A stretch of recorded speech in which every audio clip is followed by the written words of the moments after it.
Welcome to the Sage Thought Leadership Podcast, transforming the way people think and work so their organizations can thrive.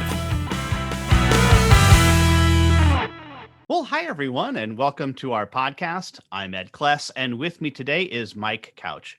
Mike has over 20 years of marketing, sales, and technology experience, bringing innovative solutions that drive value to enterprise organizations. Mike takes pride in being an early adopter of new technology, pivoting and finding success through controlled failures. Mike is an avid writer and presenter at conferences. His focus on leveraging data to better drive decision making and build alignment between sales, marketing, and technology has been a topic to audiences worldwide. Welcome to the Sage Thought Leadership Podcast, Mike Couch. Great. Thanks for having me, Ed. Well, first off, Mike, why do you do what you do? Why do I do what I do? I think I'm a bit of a glutton for punishment, I think is probably why. Fundamentally, we like to, I like to solve problems, and being a consultant and running a consulting company allows me to solve those problems. I have a background in computer science, and so a lot of our work is focused on technology, mainly in the sales and marketing space. And so by being able to combine those three things, we're presented with some of the more difficult challenges these days that companies are and our clients are trying to solve. So I think what really drives me to do this is it's a great it makes a living, and I get to run a company and be the entrepreneur I want to be, but at the same time I get challenged and get to be part of that team that's solving problems. And with regard to some of those problems, before we started recording, you mentioned the fact that when COVID-19 hit, there was a big increase in spike in digital content and people reviewing it and looking at it. Then all of a sudden, big fall off since then. So what can be done to help an organization really stand out in the crowd amidst this, let's call it a glut of digital content?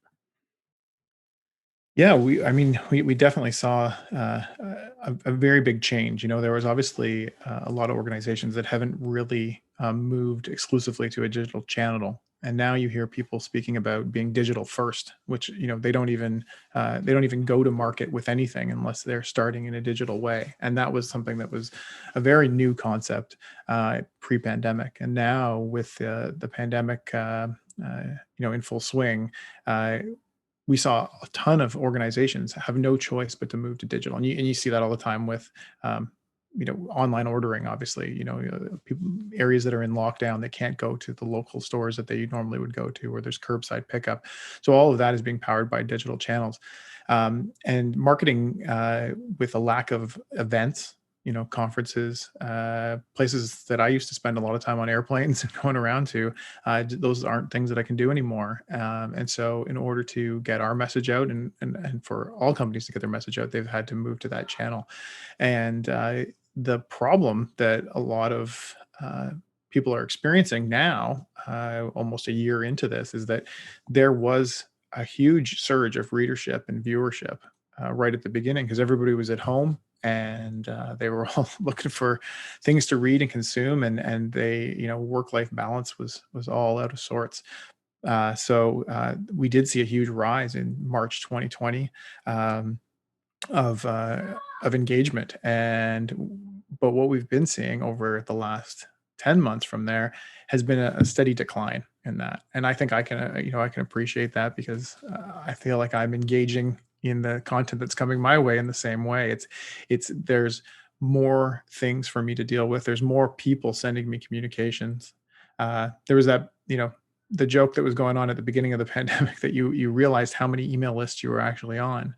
And so I think there's been a lot of unsubscribing and, trying to find the content that you're looking for. So yeah, there's been a huge amount of people that are putting content out there, and so standing out is becoming a bigger challenge. And I think what we've looked to is, where has this stuff happened before? So and what's really going on is there's a more competitive landscape. There's so you're entering into a place where there's more and more people doing what you were already doing. And so that's very similar to a constrained market. So when you look at automobile sales, or you look at consumer packaged goods, these are industries that for decades have had a very high competitive environment. So what have they started to do in order to stand out? And the the slide I usually like to think of when I'm doing this is like the herd of zebras. You've got a herd of zebras, you can't tell one from the other, and there might be some really good zebras in there, but you would have no idea. So what consumer packaged goods did, what automotive has done, and other industries that are in these situations, is they've started to find a value proposition that they can put forth for their customer that attracts them in. So the most blatant example is the T-shirt in the case of beer, right? You can differentiate yourself, not necessarily because of the flavor or the price point or anything, but it's because there's a giveaway inside of that box of cereal, or what it is, whatever it is.